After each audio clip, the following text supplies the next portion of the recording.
Before talking about the Bogotazo, we must take into account another conflict that exists in the country. In Colombia, after its independence, there was always a crisis, as the two main political parties, the conservative and the liberal, were constantly fighting for political control. It is important to note that in all these struggles there were always thousands of victims. A very relevant factor in these struggles is that people belong to one or another party more out of sympathy or antipathy than out of a genuine act of philosophical adherence to one or another discourse. In Colombia, belonging to a political party was always more a matter of militarization than of individual reflections, which meant that, in the name of defending the party, families prevailed over reasons, turning political causes into fundamental reasons for violence in Colombia during the first half of the 20th century. With all this in mind, we can move on to define the Bogotazo and see its consequence.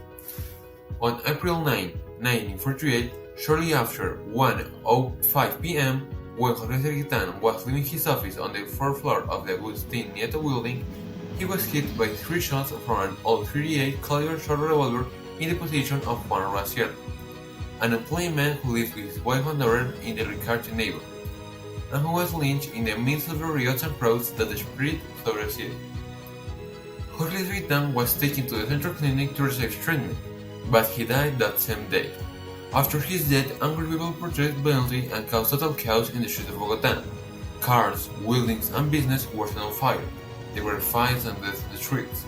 All this while the city was semi-destroyed.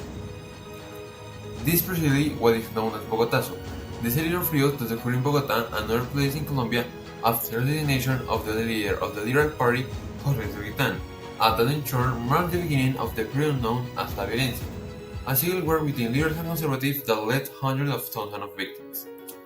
Although it is improbable, what happened to Jorge Serguitan also happened to another political leaders such as Luis Carlos Galán, Álvaro Gómez Hurtado, among others. So, politics in Colombia has always been shrouded in dark shadows. The most worrying thing is that this war for power, which has been going on for years, leaves the Colombian people as the undisputed victim. There are many versions about the mastermind behind the designation of Jorge Serguitan. Generally, the material author of the designation is Juan Sierra, but it is unknown who the mastermind of the designation were. It is speculated that it was a plot by the United States government through the newly created CIA, or that was Fidel Castro who had come to Bogotá around by the 9th Pan American Conference, or that was the Communists, or the Liberals, or the Conservatives.